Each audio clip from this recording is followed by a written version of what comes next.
Oh, hello there. I was just staring dramatically out the window, enjoying some of the really nice lighting that's coming in this late summer day, and I thought to myself, this is a perfect time to do a Comics Haul video. So please join me as we go through August 2023's brand new Comics Haul. So this month's comic haul begins with Ice Haven by Daniel Close, which I managed to get through Amazon. And this has been a book that's been on my want list for quite a little while, and I decided that I'd finally go ahead and pick it up. I've been a big fan of Daniel Close for some time. He has this very neat art style that sort of highlights how much of a misanthrope he is, where the people aren't exactly beautiful, but they are a nice representation of a person. His protagonist can sometimes be, I think the best way to put it is somewhat irritating or infuriating, but they are always complex. And overall, Icehaven gives us a very complex story about a kidnapping in a small town. When you look at the book, it's this very small format, so it's about a little bit smaller than an actual average comic, but it is hardcover and it's a bit thick, and it is in this letterbox form.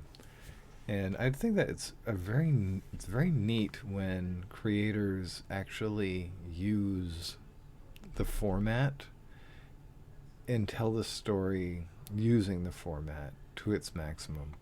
I believe it was Alan Moore who had said, if you're going to write for comics, you need to write a story that actually takes advantage of the medium you're working in.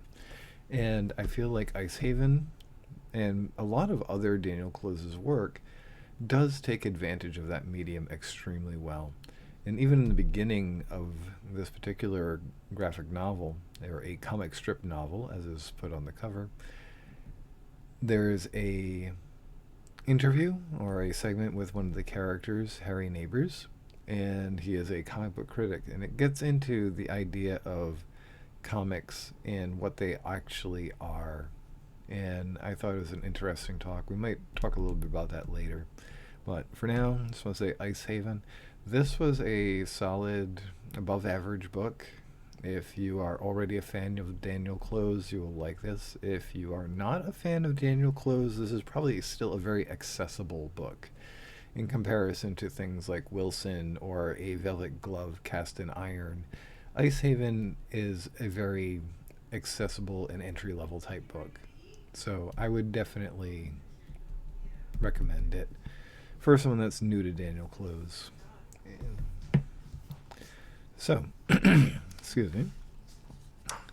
So on my list next, we have our DCBS pull list. So 18 new books, totaling $89.59, and that is a not as big of a savings as normal.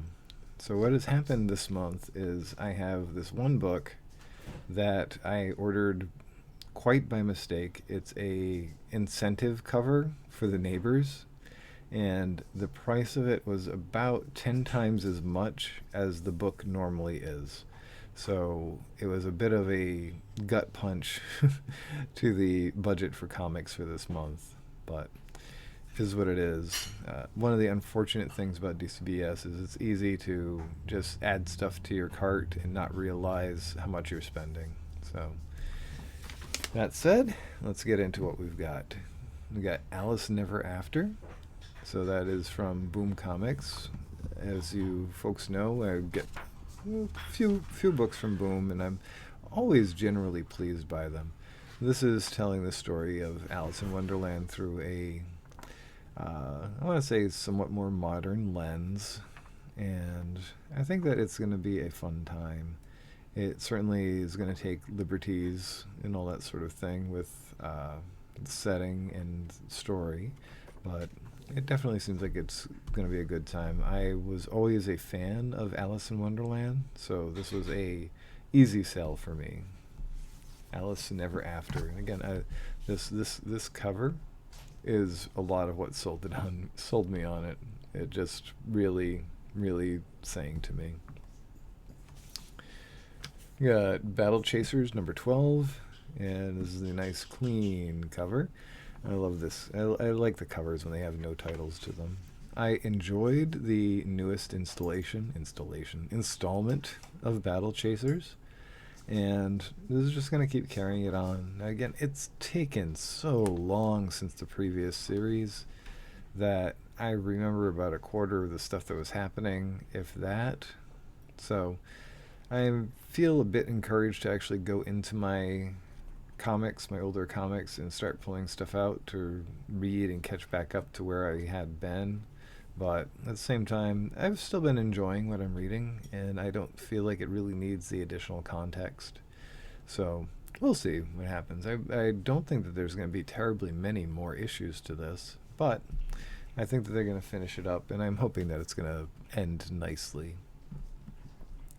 Next up is Buffy the Last Vampire Slayer, also from Boom Studios. My friend Robin is actually friends with the writer, Casey Gilly. So if either of you are watching, hello. And might I say that the whole Buffy the Last Vampire Slayer series has been phenomenal. I really enjoy it quite a bit. And this is just going to be a little bit of a forward jump in which we're going to be following the newest Vampire Slayer and, well, newest and perhaps final Vampire Slayer, since it is the last Vampire Slayer. So it takes place in a slightly altered world where the vampires have pretty much become the rulers of the world, and things have not been going terribly well for humanity.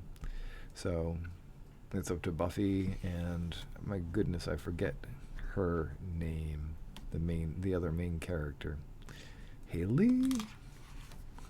I feel it will come to me as soon as I put everything away. I already know this. I should just flip back and look. I really should have just read read it a little bit ahead to remember what her name is. But Thessaly. I should have remembered that because that's the main witch from Sandman.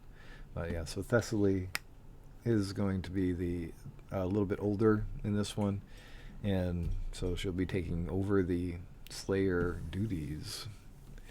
Curse of Cleaver County, Part 3, with his awesome Friday the 13th reference cover. Love that cover. So I've enjoyed the story so far. It's been pretty neat. My main concern about this is that the later issues had been canceled off of DCBS. So I want to say the next 2 issues, maybe it was 4 and 5, or it could have been 5 and 6, were canceled off of DCBS. They were no longer in my order. So I'm wondering if Source Point Press canceled this book, or if there was just some issue going on with the production. Either way, I really don't want this to just stop. So it's been entertaining. The serial killer aspect in it is interesting. The overall presentation really resonates with me, and I think that it should have a good ending if it actually gets there. Dark Ride, issue number 7. I love this cover, and it's a nice quality cardboard cover. So we're going to go through a bit more of the past as we've slowly been learning about the sordid history of the family, and we're actually going to meet the patriarch of said family, and the story just keeps on a-going. I've really had a good time with Dark Ride overall. It's a book that I went into with fairly high hopes, and it's met them for the most part. So at this point, I think all that's left is sticking the landing and making sure that they get the ending right. Destiny New York, issue 1 of the Mystical Mafia, and I almost said the Musical Mafia. So, Destiny New York, it is no secret, one of my favorite comic series. They've finally got a book that came out in previews. I'm just trying to get the camera to focus a little. And yeah, so I'm ordered it in a heartbeat, and here it is. So it's exactly the kind of art that we've been seeing in Destiny New York. We're going to be just delving into the more underground crime boss aspects of Lilith, and probably Song in this one. And wow, look at that cover. That's a nice cover. I like that a lot. Perhaps it's a little on the cheesecakey side, but I like the colors a lot. So, anywho's, that said, I would 100% recommend Destiny New York. Anything that I've read from Pat Shand so far has been really good, and I have no reservations about thinking that this is going to be just another awesome addition to the whole Destiny New York storyline. So that said, Frank Frazetta's Death Dealer keeps on keeping on. I am pretty sure that it's going to be coming towards some sort of end because they've stopped solicitations for Death Dealer and now have Death Dealer 2099. So my thought is that this storyline is going to be coming towards an end, and we'll be having some other shenanigans that are going to just require, quote unquote, them to have an entirely new series. So we'll see how it goes. But I've enjoyed it, but if it's almost done, I'm okay with that. So it's not saying that I'm not enjoying it, but if it's not around anymore and it comes to a satisfying conclusion, I'm okay with that. Frank Frazetta's Mothman. Now let's just talk about this cover. This cover is phenomenal. This is I would 100% get a print of this without the title, or even with the title. Honestly, this is just really nice art. I really love the blue and the red and the black and the white. So just all that really strong contrast going on. It was just a really great design. So I started reading Mothman last month, and it's been surprisingly good. It's a little on the cornball side, which honestly you would expect something Mothman to be a little bit on the cornball side. And there is certainly a serious tone going on, but there's also a lot of silliness going on in it as well. I like the characterization that they've given the Mothman. He's almost like a bro dude. It's the way I kind of feel about him. So one of the things that I find interesting is that this is advertised as a Frank Frazetta's Mothman, but there's only the one cover that is Frank Frazetta drawing Mothman, and everything else is just someone else's work. So, so yeah, this Death Dealer 2099, I do not care about it at all. That can go soak its head. Fire and Ice from Dynamite Comics. So based on the TV show, the movie Fire and Ice, if you remember it, is a rotoscoped film from Ralph Bakshi. The art in here does certainly I want to say it services fair enough its pedigree. I feel like the art actually looks a bit like Sam Keith's work, which I think is a high praise. So I'm interested in seeing where this goes. It could be. I'm a big fan of fantasy stuff, and this is going to have that fantasy vibe to it. And I think that it'll be a nice addition. Excuse me very much. It'll be a nice addition to the collection. At least a fun read. Gargoyles, The Dark Ages. So the main Gargoyles series still is going, but this also adds in now the Dark Ages time period. So we're looking at when the Gargoyles were still in their younger days. So in the height of their existence. So before the present day. So I've always enjoyed the Gargoyles episodes that focused a bit on the past. And so seeing the Gargoyles in their actual element, I think will be a neat experience. So Gargoyles Dark Ages. The Gimmick. This is number 5. I believe we are just about at the end. There may be one more after this, but I would not gamble too much on it. And it looks like we're going to start getting towards the resolution. Let's just quickly, to be concluded. One more issue left. So, but yeah. I really like how they do this. The back cover is the front cover without any title. So you can actually see the whole artwork. So you have here, this is the front cover. It has all the branding and the title and all that stuff. And then when you just go to the back, you have just the image, which I really enjoy that. I think that's a neat idea. The Hunger in the Dusk, which is coming from IDW. This is a new fantasy comic, so this is the number 1. I really dig the graphic design going on here. I immediately have vibes similar to the, what was the name of it, Last Mountain. And when you flip it open, it has this very almost anime-like aesthetic, which I think is going to serve the whole thing fairly well. And most of what I can say is that it looks nice. It looks like it's gonna have some action, and I'm just wondering where it's all gonna go and how it's gonna fit into my collection, and if it's gonna be something I'm gonna want to read long term. So, Hunger in Dusk. Lamentation number 3. So this is a short series from Cullen Bunn and Company, and I believe that this is the final issue. There may be one more if my memory is not serving me correctly, but I tend to remember. Yep, there's the end at the end. So yeah, I'm not going to go too deep into any of the actual showing the images, but the storyline on this has been really good for me. I thought that it's really been interesting.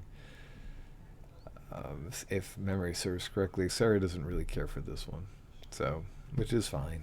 It's not every comic's for everybody, but there is a comic for everybody. Moving over to Lonesome Hunters, The Wolf Child. So this is a brand new series in the Lonesome Hunters universe. So I'm excited to look back to there and get back to, the investigator whose name I don't remember, but I do remember the girl that's with him's name is Lupe. But yeah, so it's an aged investigator of the supernatural. He was entrusted a sword that's uber powerful and that sort of thing. And anyways, long and short, he sort of keeps the world safe from supernatural stuff, and I'm interested in seeing what supernatural stuff he's going to be dealing with. So Lonesome Hunters, Wolf Child. So The Neighbors, final issue, $37. Jesus, I cannot believe that I did not check the money I spent for the month when I ordered this, because I would never have spent $37 for a incentive cover for a comic that I enjoy, but I don't love. I wouldn't even spend $37 for a single floppy of a comic that I do love. It's just ridiculous, and unfortunately, I did not double check my list, and I did not double check my spending, and it showed up, and no, too bad. It is what it is. I want to know how the story ends, so expensive, but at least I'll know how it ends. Nightclub, and now Nightclub is finishing up with issue 6, and it feels like Image is winding down for the year or something like that, because we finished Little Monsters the other month, and now Nightclub's finishing up. So double-sized finale. It's a nice big thick book, and I mean it's really a chonker. And we're going back with our superhero vampire folk and trying to figure out what they're going to be doing now that they're dealing with real actual vampires. So it's a good read. sad that it's coming to an end, but at the same time, everything has to finish. Nightwalkers. I love these covers. They've done such a good job on these. And this is another one that's coming towards an end. This is Source Point Press puts this out as well. And it looks like we're finally going to get answers about the past and what's going to be happening in the future. Yeah, this is going to be a good time. I'm pretty sure this is the last, and I'm just ready for it because I've enjoyed it so much. I want to see how it ends. Planet of the Apes number 4. I believe we have one more coming in after this. You got this big ol' gorilla. The gorillas are one of my favorites. And it really has been a good series so far. I had my doubts of where I thought it would go, but they definitely have been doing a good job. I will say I don't agree with every decision made in the book, but overall, I think that they've been doing a fantastic job. And so that is the end of the list for today. I'm going to go ahead and flip the camera back up, and I'm going to talk at you for a little bit. So here we are at the end of the video. So if all you were here for is to see comics go by and hear me talk about them a little bit, I'd like to say thank you very much for watching the video. Don't forget to comment, like, subscribe, all that good stuff. If you comment, maybe let me know what books you would like to see a lot more of. Let me know if there's something that you're reading that you're super passionate about and that I should start reading, and we can start some dialogue about that. If you want to stay around while I talk a little bit, I have just a couple little things to talk about. And the big one that I have to talk about is the big one. I should say the slated one, because I really just kind of put it in my head when I started doing the video. Icehaven. So let me flip back to that there. Boom. There that is. So in this, there is the comic book critic Harry Neighbors. And of comics, he says a few different things, but this is what I really like. So I'm reading this pretty verbatim from Icehaven. So, are comics a valid form of expression? The jury's still out, I'm afraid. There exists for some an uncomfortable impurity in the combination of two forms of picture writing, i.e. pictographic cartoon symbols versus the letter shapes that form words. While to others, it's not that big a deal.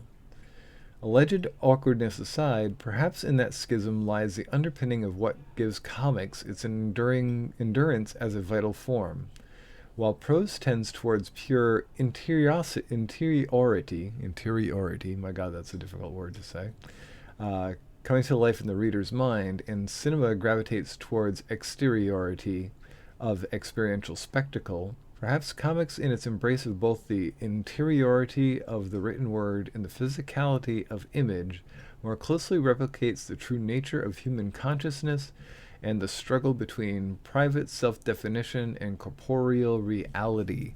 That is a load of words, but this is what I have to say about it. It's 100% on mark for the discussion that I feel we should have around comics today. So when you watch a comic movie, it's not the same as reading a comic, even if it's the same exact story. If they were to use the entire comic as a storyboard, it still doesn't hit the same as when you read it. So take something like 300, for example. That was pretty much bang on, just the comic as the storyboard. Frank Miller was given a directorial or assistant directorial credit for having actually written the comics and all that. But the thing with comics is you give the characters a voice and you give meaning to the interactions that they have. There's no emoting on the level that can be done in the movies, so it all has to be done in the art and in the writing. And I think that's one of the things that makes comics such a super special medium, because they can convey, a good writer and a good artist can convey a lot of emotion in a little space. Because, when you get down to it, comics are about 20 pages or so, sometimes a little less, sometimes a little more. And that's a really short time to give your readers anything more than just, here's the story, here's the action beats. So I learned that quite a lot recently. I've been doing the 1,000 word challenge over on my WordPress blog, which is wordpress.harrylthompsonjr.com. And I believe that's what it is. Maybe it's the .net. But anyways, either way, neither here nor there. I have been doing the 1,000 word challenge, and it requires me to write a story of 1,000 words once a week for the rest of the month. I've managed to hit my goals for the first 2 weeks. So I just have, basically 2 to 3, maybe call it 3, because just finished out the last week of August with the first couple of weekends and first weekend in September. But the first thing that I really learned is how limiting space can be on a page, how limiting the presentation can be when you're given a specific amount of things to do. And a lot of times in the world of comics, there's a lot of that. There's I need to get so many numbers done. I need to get these numbers done because I need to get these comics out. I need to get those done because I need to get those out. All that sort of thing. So, that said, I just thought it was an interesting thing to bring up on the channel. Just the notion of where our connection with comics is coming from and where our connection with comics is going. So, thought-provoking. It really is. But aside from that, if you've been with the channel for a little while, you know that I've been up for a promotion at work, and I got said promotion. So things will be starting up soon, which means that we're going to have to figure out when I'm going to be shooting videos and stuff, because Giacomo and Gus need their videos done at this point. I just have to get it done. We know who won the drawing from the drawing the other month, so we just have to actually put the video together to notify everybody about that. So, well, we'll get that done. I might even get that done tonight. So, the other thing I wanted to talk about, aside from comics, so actually one more thing on that note, comics. In the day-to-day, we utilize both verbal input and visual input to react to the world and to gauge our reaction to the world outside of us. And what comics do is they do that same thing. Like in thought, we reach to a specific time, a specific place, a specific pain, a specific thing that's going on, and we tell stories to ourselves about it, and we either give ourselves the ability to react to it, or we pass it along and do no good. So I like to react to things. Anyways, so I just thought that was an interesting little side about change, because honestly, change is difficult for everybody. And yeah. So that said, I was talking about Gus and Giacomo needing to do a video. I think it'd be really neat to actually do a video with them on video, but I just don't see it happening. Anyways, I am super tired. Got home around a little bit after midnight last night. I woke up around 4:30, and it's really, really catching me right now. So that said, I hope you guys have a wonderful rest of the month. I hope that you find something amazing to read, and don't forget to share that with us, because I'd love to be able to read some of what you're reading and have my own reactions to it. So until next time, I hope you have a wonderful, wonderful month and take care of yourself. Right? Bye bye.